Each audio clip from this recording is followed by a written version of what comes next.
조금 전에 우리가 부른 찬양 황무지가 장미꽃같이 된다라고 하는 이 찬양은 우리가 읽은 이사야 35장의 9절에서 가사를 따오고 있습니다. 생명의 하나님이 죽음과 절망으로 가득한 세상에 오셨을 때 어떠한 일이 벌어지는가에 대한 아름다운 이사야의 선포로 가득 차 있죠. 황무지가 장미꽃같이 되고 마른 땅과 사막에 물이 흐르게 하는다는 하나님의 은총을 노래합니다. 특별히 이스라엘 백성들은 이 이사야 35장을 언제 많이 읽었냐면은 자신들이 하나님께 죄를 지어 바벨론에 70년 동안 포로 생활을 할 때에 이사야 예언자가 선포했던 소망의 말씀을 마음속에 가득 품고 애독하며 하나님의 뜻이 이루어지기를 간구하며 기도했습니다. 지금 우리의 삶에도 먹구름이 가득 차 있고 걱정과 근심이 우리의 인생을 막고 있다면 오늘 이사야 예언자의 말씀을 통해서 주시는 하나님의 새로운 꿈과 비전을 함께 발견하면 좋겠습니다. 고난을 겪는 신앙인들에게 가장 필요한 것은 하나님의 도우심이죠.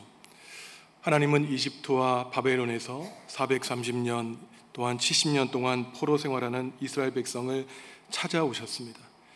하나님의 백성을 찾아오셔서 행하신 일은 그들을 구원해 주시고 또한 그들을 약속의 땅으로 인도하여 주셨다면 그 과거의 하나님이 지금 우리의 하나님이시라면은 우리 또한 지금 인생의 고난과 어려움을 겪고 있다면 하나님이 우리를 찾아와 주십니다. 우리가 하나님을 찾아가는 것 같지만 사실은 하나님이 우리를 찾아와 주시죠. 요한복음에서도 예수님이 말씀하신 것처럼 너희가 나를 선택한 것이 아니라 예수님이 우리를 먼저 선택해 주셨다고 말씀하고 있습니다.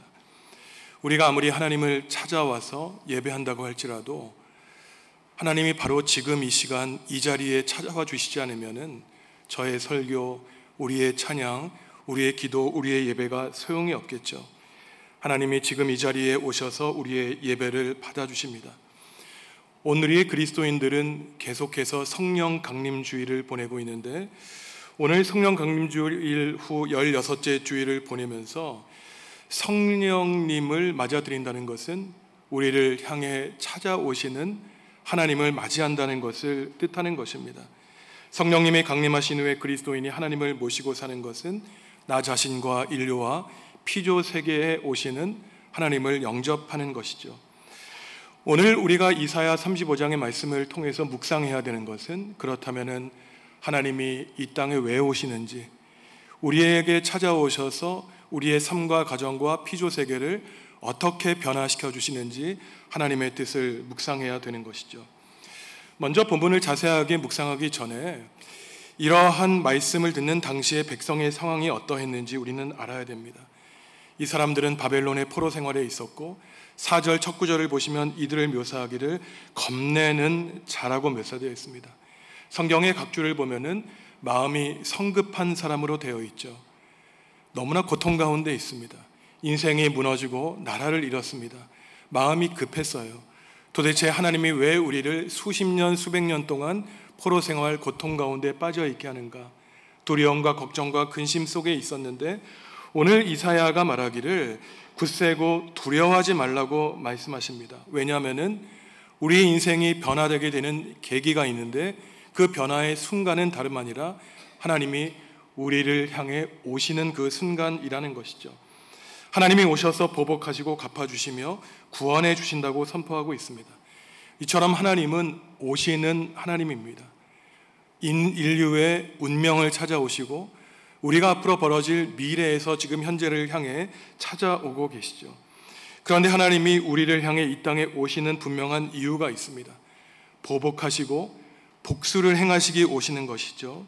심판하시기 위해서 오십니다. 새번역 성경으로 4절 말씀 다시 한번 읽어보겠습니다. 두려워하는 사람을 격려하려라. 굳세어라. 두려워하지 말아라. 너희의 하나님께서 복수하러 오신다. 하나님께서 보복하러 오신다. 너희를 구원하여 주신다 하고 말하여라. 아멘. 어떠한 느낌이 드십니까? 우리가 믿는 사랑과 은총의 하나님이 복수하러 오시고 보복하러 오시고 참 이해가 되지 않는 말이에요. 보복하다에 해당하는 히브리 낱말 이 낙함이라고 하는 말은 이사야서에 7번 나오는데 하나님은 그저 우리에게 무조건적으로 사랑과 은혜를 베풀어 주시는 하나님이시지만 동시에 하나님을 거슬러 죄를 짓고 불순종하는 사람들을 찾아와셔서 심판하시고 보복하며 복수하시는 하나님이라는 것입니다. 누구를 위해 복수하십니까? 하나님은 신실하게 믿었지만 고난당하는 백성을 위해 복수해 주신다는 거예요. 이것은 야만인들의 낮은 차원의 신앙 고백을 말하는 것이 아닙니다. 하나님이 자신을 가리켜 보복하시고 복수하신다는 말은 우리에게 스스로 복수하지 말라고 하시는 것이에요. 우리를 힘들게 하는 사람들, 선하게 인생을 살았지만 우리를 공포 가운데 불어넣은 사람들, 우리가 직접 찾아가 원수를 갖고 보복하고 싶지만 오직 유일한 심판은 하나님께 있기 때문에 우리 스스로 원수를 갚는 행위를 하지 말라고 하나님은 우리에게 말씀해 주시는 것입니다. 시편에도 조금 이상한 시편이 있습니다. 저주 시편이라 그래서 하나님께 원수를 갚아달라고 하는 신앙이에요. 당연히 오늘날은 이러한 기도를 드려서는 안 됩니다.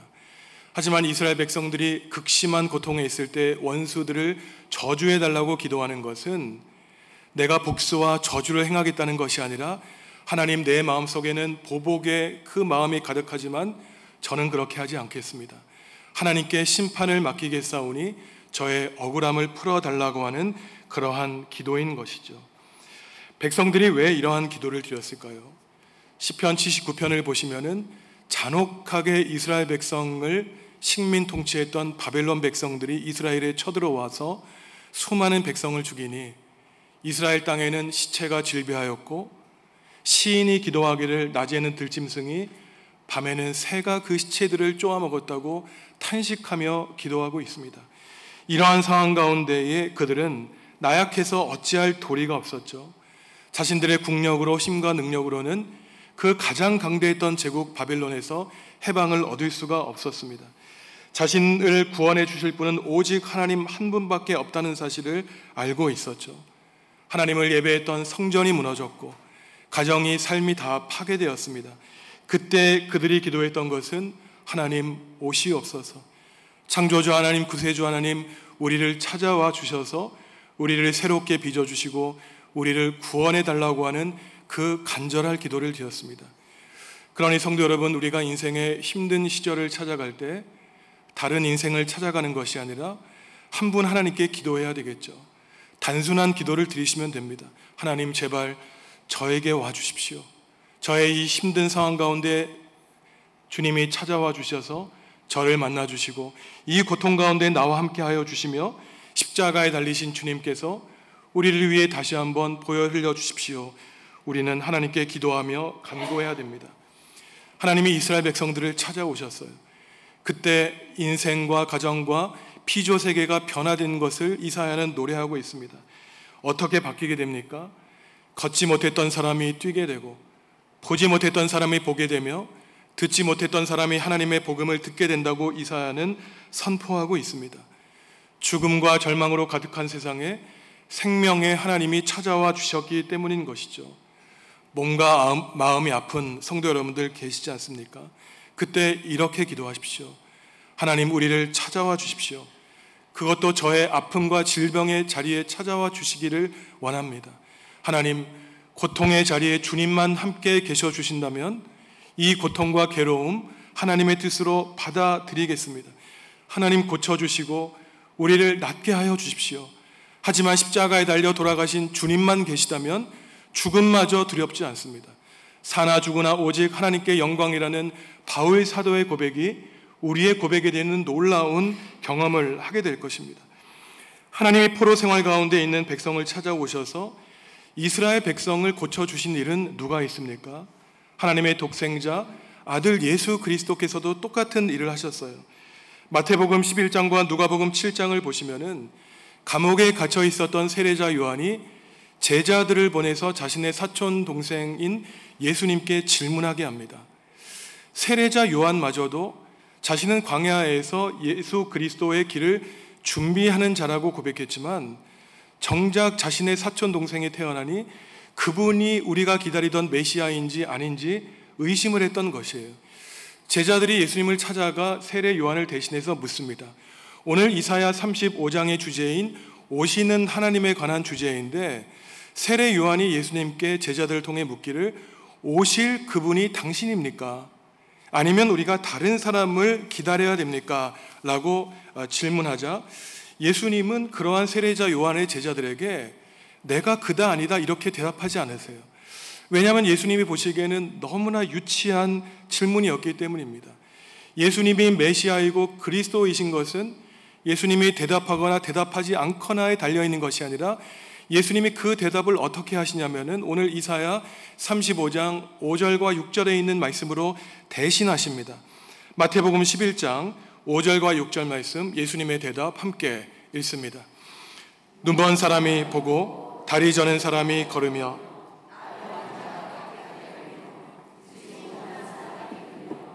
죽은 사람이 살아나며 가난한 사람이 복음을 듣는다. 나에게 걸려 넘어지지 않는 사람은 복이 있다. 아멘.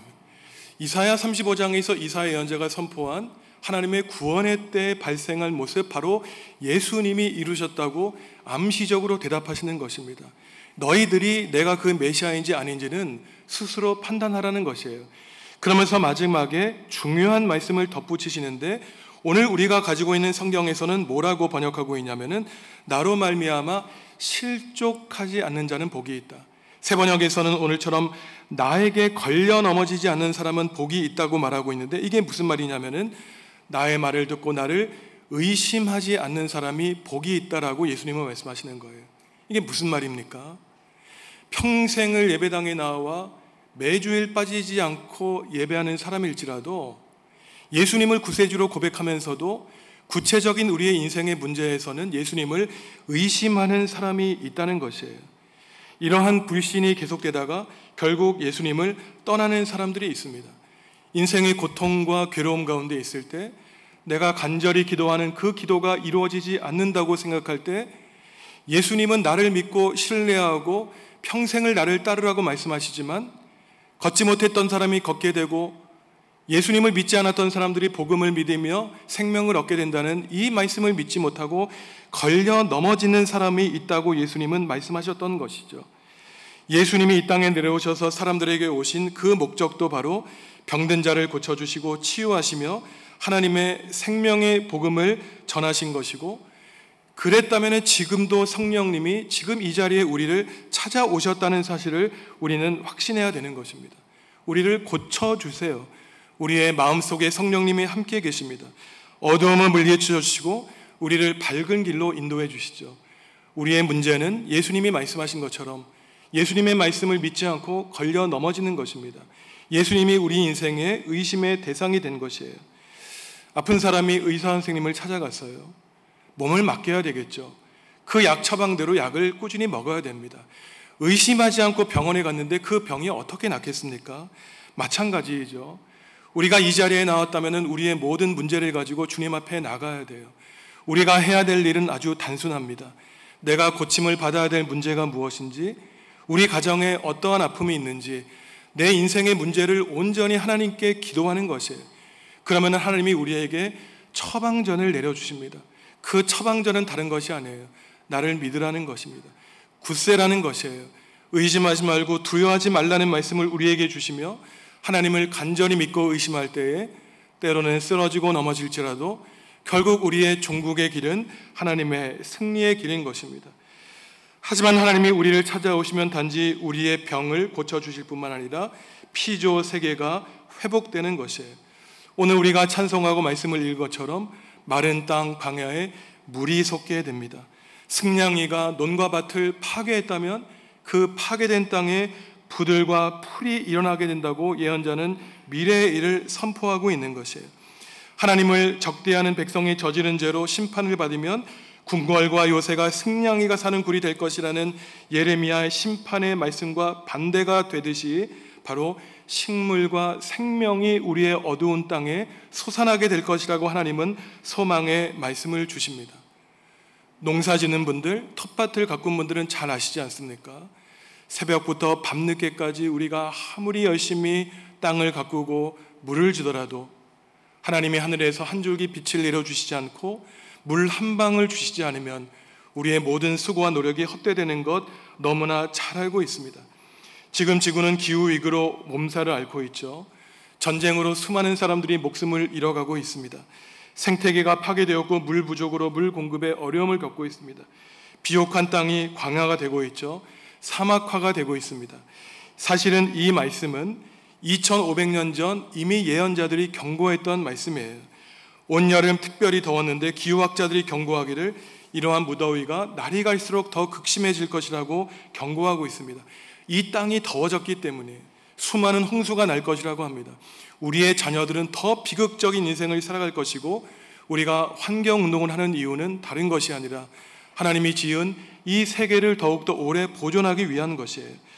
하지만 이 모든 것이 사람의 죄에서 비롯된 것입니다. 비옥한 땅이 사막화되는 것은 사람의 탐욕 때문인 것이에요. 그 서울에 가보시면 그 질비한 아파트, 거기서 쏟아지는 생활 하수를 우리 땅이 견딜 수가 없는 것이죠. 탐욕을 멈춰야 됩니다.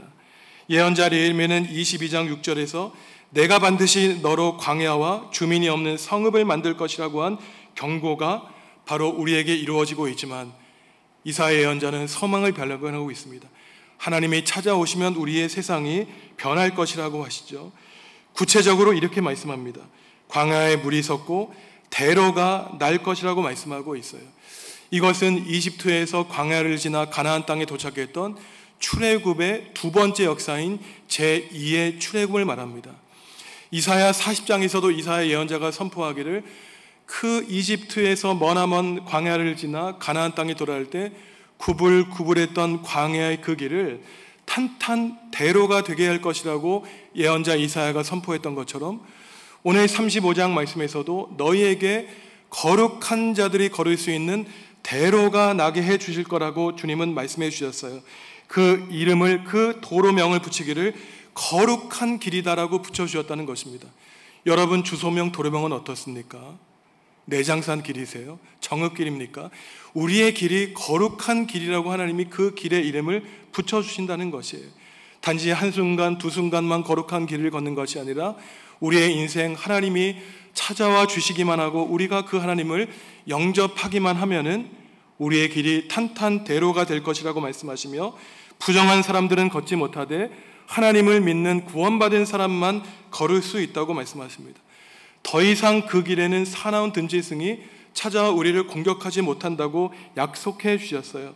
하나님이 오실 때 발생하는 일입니다. 우리의 험난한 인생길이 마치게 되고 대로가 될 것이라고 말씀해 주시죠. 하나님이 지금 우리의 인생의 주인이 되어 주신다면은 우리의 인생에는 하나님의 영광과 아름다움이 넘칠 것이라고 마지막에서 예언자는 선포하고 있습니다. 35장 10절 말씀, 그 변화의 영광된 순간 우리가 다시 한번 확인하겠습니다. 여호와의 속량함을 받은 자들이 돌아오되 노래하며 시온에 이르러 그들의 머리 위에 영영한 희락을 띠고 기쁨과 즐거움을 얻으리니 슬픔과 탄식이 사라지리로다. 아멘. 지금 저와 여러분들에게 주시는 말씀이에요.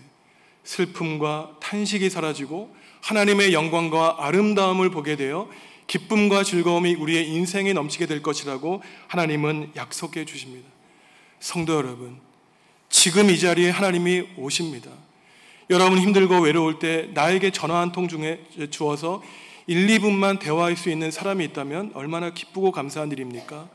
하지만 그것과 비교될 수 없습니다. 하나님이 이 순간 이 자리에 찾아와 주신다면 이 세상 나 홀라 있더라도 하나님만, 성령님이 내 가운데 계시면은 우리에게 부족할 것이 없겠죠. 하나님이 지금 우리를 찾아와 주셔서 우리를 도와주시고 구원해 주시며 우리의 문제를 함께 짊어져 주시길 원하며 몸과 마음의 아픈 곳을 어루만져 주십니다. 파괴된 생태계를 변화시켜 주시고 싸움과 전쟁과 정쟁으로 가득한 이 나라와 결의를 회복시켜 주시기를 하나님은 바라보고 계시죠. 요한계시록에서 요한은 무엇이라고 말씀하고 있습니까?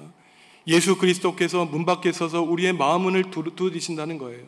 그저 우리의 마음 문을 열어 예수님을 영접하기만 한다면은 그저 홀로 외롭게 우리가 밥을 먹는 것이 아니라 네가 나와 더불어 함께 먹고 삶을 즐길 것이라고 예수님은 우리에게 말씀해 주셨습니다.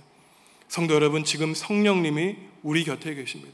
우리 안에 계세요. 성령 강림절로 16째 주일을 보내는 오늘 우리가 해야 될 일은 단순합니다.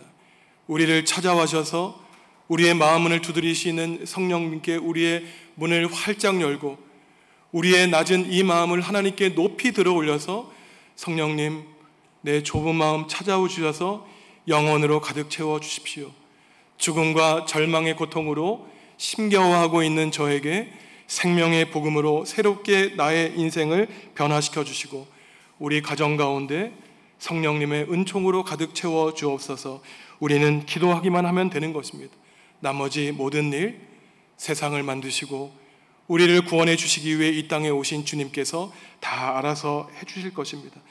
남은 인생 오시는 하나님을 우리의 마음속에 모셔서 저와 여러분들의 남은 인생 기쁨과 즐거움으로 가득하며 하나님의 아름다움을 우러러보며 주님의 영광으로 가득 찬 성도 여러분들의 인생을 살아가시기를 간절히 기원합니다. 창조주 하나님, 우리를 찾아와 새롭게 빚어 주시옵소서. 구세주 하나님, 우리에게 오셔서 우리를 도와주시고 건져 주시옵소서. 구원해 주시옵소서. 사랑하는 성도들이 고달픈 인생에서 걷는 길이 고난의 길이 아니라 탄탄대로 구원의 대로가 될 수 있도록 우리 인생길 광야의 길에 주님의 대로를 펼쳐 주옵소서. 예수님의 이름으로 기도합니다. 아멘.